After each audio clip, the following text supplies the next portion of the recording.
Toronto. It's a city layered with mysteries. Some are famous, like stories of the ghost of Lady Pellet at Casa Loma, the disappearance of Ambrose Small, or the spooky haunting of the Mackenzie House.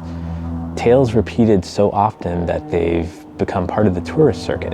But what about the mysteries that don't show up in the guidebooks? The ones whispered in online forums, buried in Reddit threads, or passed along quietly in neighborhood Facebook groups. And that's where I started digging for this first mystery, looking not for polished legends, but for the unexpected. And the first mystery I uncovered isn't an old mansion or crumbling ruin. It's actually a modern condo. A place of exposed bricks, rooftop water towers, and whispers of something unsettled in its past. That place, a sleek and modern condo at 68 Broadview Avenue, known as the Broadview Lofts.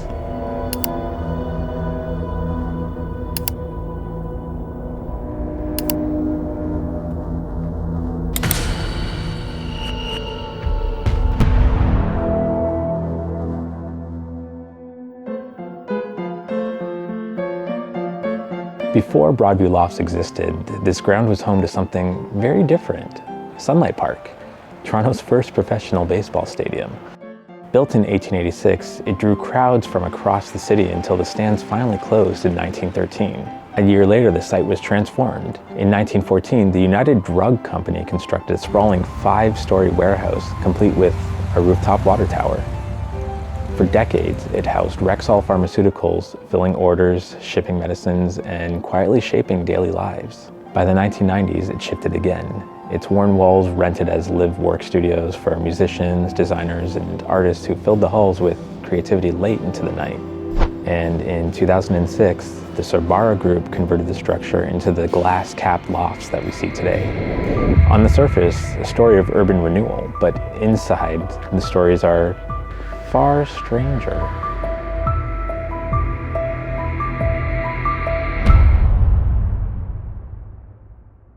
So when I was looking online, I noticed a steady trickle of reports from residents and visitors, which kind of paints the Broadview Lofts as more than just a stylish condo. The Broadview Lofts are haunted. There have been 3 people who took their own lives there in the past few years. One night, I came home late and the elevator was broken, so I had to take the stairs. It was about 2 a.m. and I was really tired. I live on the 5th floor, so it was a long climb. As I'm walking up the stairs, I'm about to reach the 4th floor and the door opens. This man comes out looking down and appears to be upset as I heard what I thought was kind of a murmuring sort of sob. He rushes past me, and as I look past, maybe a minute later, he's gone. Disappeared. No way did he open any of the doors on the floors below, as they're quite loud. I think nothing of it at the time, maybe, just chalking it up to the fact that I was tired. It wasn't until a few days later I read in the Globe and realized this story was the night that it happened. Just out of curiosity, I Googled his photo and was stunned. That was the man who just passed me in the stairwell 9 hours after he had taken his own life. And there are others out there who describe the everyday unsettling. Things such as keys disappearing and returning hours later, dishes shattering with no one nearby, toys or objects thrown across the room. One poster even recalled, "You get cold spots in the hallways, not drafts, cold spots, like someone walks straight through you." And then another user wrote, "Late at night, I've heard muffled voices, like a conversation in the next room, except there is no next room." And while residents today may not openly speak of it, tragedy has touched this building in recent years. A well-known local figure lost their lives in a fall from one of the terraces, leaving behind grief and unanswered questions. So, what lingers in the Broadview Lofts? Could it be the ghosts of cheering crowds from Sunlight Park echoing beneath the foundations? Is it the restless energy of workers from the Rexall warehouse? Or just the grief of modern tragedies? Every layer of history leaves a bit of a trace. Every life, every loss, etched into the bricks and beams. The building's rooftop tower may be silent now, but some say the walls beneath it are still listening.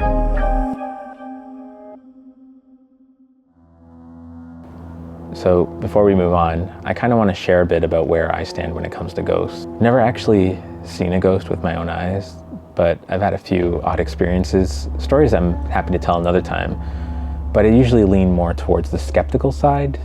That said, I do love history, folklore, and urban legends, so while I can't often find a grounded explanation for things that happen, I do believe the people sharing these stories are genuine, that they're telling what they truly experienced, and to me, that is just as compelling.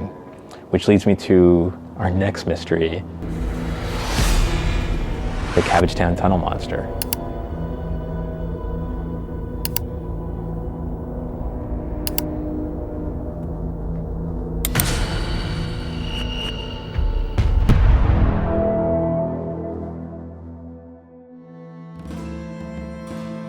Cabbagetown itself has a story as fascinating as its mysteries.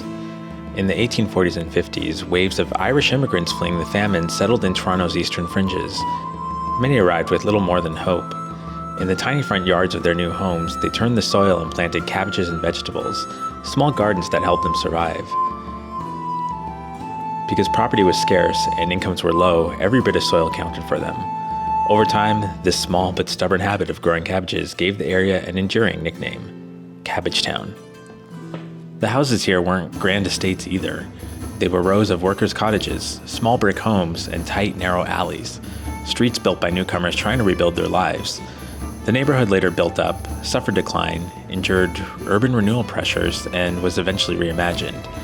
So it feels oddly fitting that one of Toronto's strangest urban legends would emerge from right here, in Cabbagetown, a place rooted in history and rumor alike, the story of a man, a tunnel, and something waiting in the dark below.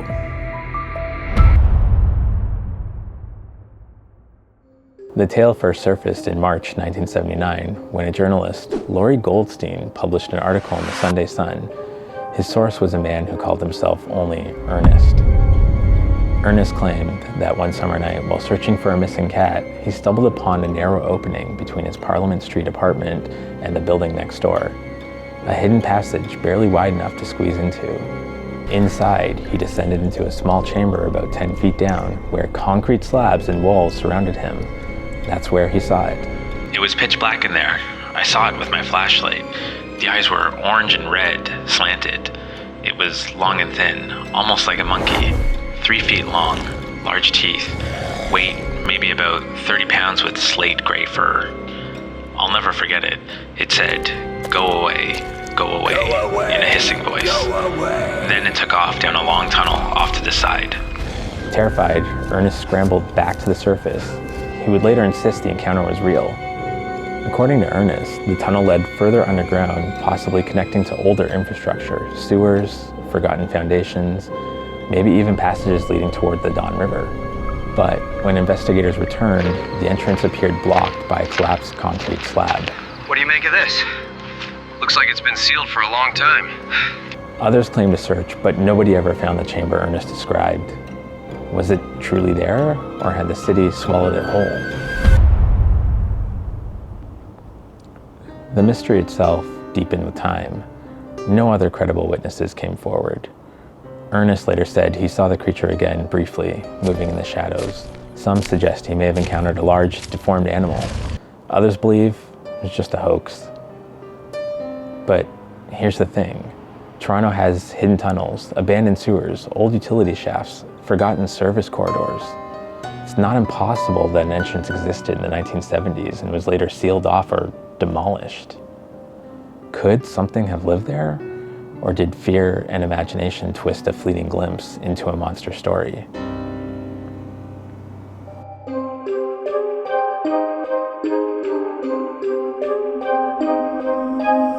So, despite my digging, the exact location of the tunnel has never been identified. I even did a bit of exploring for this myself while I was shooting the B-roll footage and couldn't really find anything that looked like a tunnel. Ernest's account remains the only testimony on record. So, what exactly was the Cabbagetown Tunnel Monster? A lost urban animal? Trick of the dark? Or something stranger? Or maybe it was just someone who'd found the ultimate way to avoid paying Toronto rent, even back in the 70s. So the story has lingered for more than 40 years, not because it's proven, but because mysteries thrive in spaces we can't explain.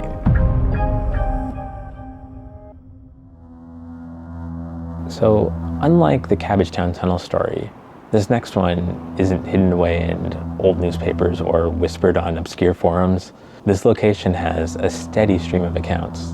So many, in fact, that even staff members share their stories openly. It's a more popular destination on Toronto's haunted map, but with the sheer number of testimonials attached to it, it's kind of hard to ignore. Our next mystery takes us to the corner of Jarvis and Wellesley, the Keg Mansion.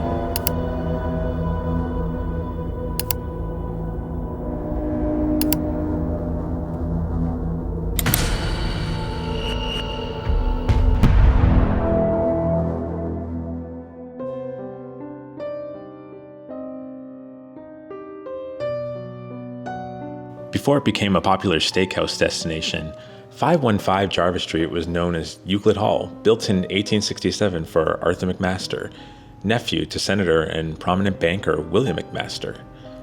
Back then, Jarvis Street was one of Toronto's wealthiest streets, lined with grand Victorian mansions that earned it the nickname Millionaire's Row.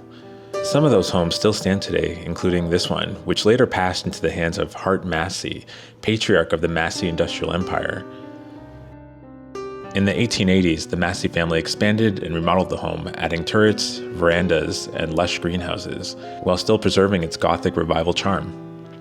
In 1915, the Massey family donated the mansion to Victoria College, part of the University of Toronto. In the years that followed, the building took on many roles, housing a radio station, CFRB, later an art gallery, and eventually several restaurants.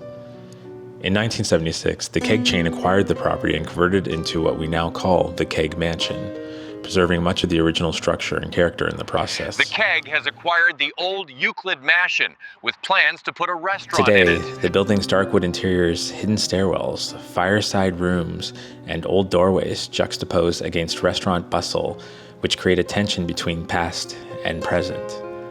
It's in those architectural contrasts, old family home behind modern dining spaces, that many claim spirits linger. Some stories trace the hauntings back to Lillian Massey, who died in the mansion in 1915. Her presence is said to linger in the home, and over the years, staff and visitors alike have claimed that as many as 3 different spirits occupy the building today.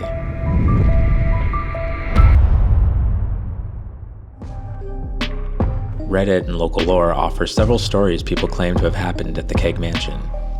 One Reddit user shared, "I saw a ghost in the Keg Mansion, circa 1994. I was on an anniversary date with my now ex-husband, and we were seated on the 2nd floor. I went to go to the washrooms, which are across from the restaurant area past the big staircase. There's another staircase leading to the 3rd floor, which is where I saw a very pale and small boy coming down the stairs. He was wearing short pants and old-fashioned shoes and a white shirt with a big lacy collar. I glanced at him and glanced away, thinking it was weird that there was a kid in the restaurant when it was very late, nearly closing time. And when I glanced back, he was nowhere to be seen." Another post notes, "I worked there in the early 2000s and have stories. A dining room server and a cocktail waitress were having drinks upstairs after work. They both screamed at the same time and said they saw an older man walk through the bar and disappear. They weren't really friends and could have been doing a bit, but they did a hell of a job acting if so. They both looked frightened." This other user added, "I used to work there, and it is most definitely haunted. The women's washroom is a hot spot. The stalls would often be locked when we came in, and someone would have to slide under to unlock at least 1 or 2, but sometimes all of them. The staff area on the 3rd floor was weird sometimes too, especially the women's change room, and by the ice machine on the 2nd floor, things were always going down. Things falling that shouldn't, or being in a different spot when there was no one there. I don't even want to talk about how creepy the basement was. I would just run down and get everything as quickly as possible and run back up."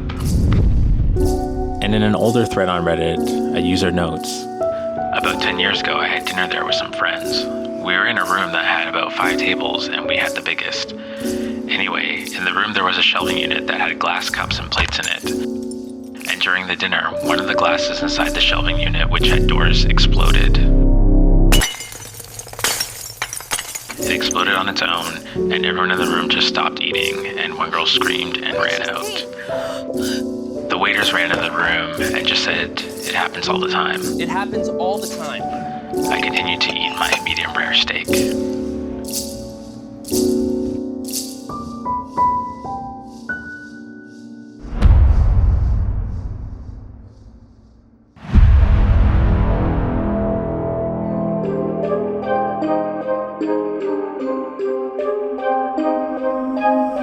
Additionally, there were actually a few comments that said the staff maintain a ghost log upstairs where employees and guests record ghostly encounters.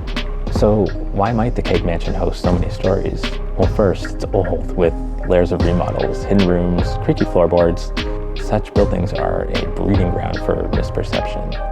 Second, its use as a restaurant ensures many witnesses. Guests and staff with late shifts, behind-the-scenes access, often tired or uneasy. When a wine glass shatters or a door opens by itself in a dim hallway, people kind of notice. Keg Mansion's legend persists not because proof is clear, but because people feel things there. So as the spooky season descends upon us, I hope you've enjoyed this dive into some of Toronto's strangest mysteries. From haunted lofts to tunnel creatures to one of the city's most famous mansions. But these stories don't end here. The only way they stay alive is if we keep telling them. So if you've had your own experience in Toronto, whether it's at one of these locations or somewhere completely unexpected, I'd actually love to hear it. So share your stories, your suggestions, or even the legends you grew up with down in the comments. Thanks for watching.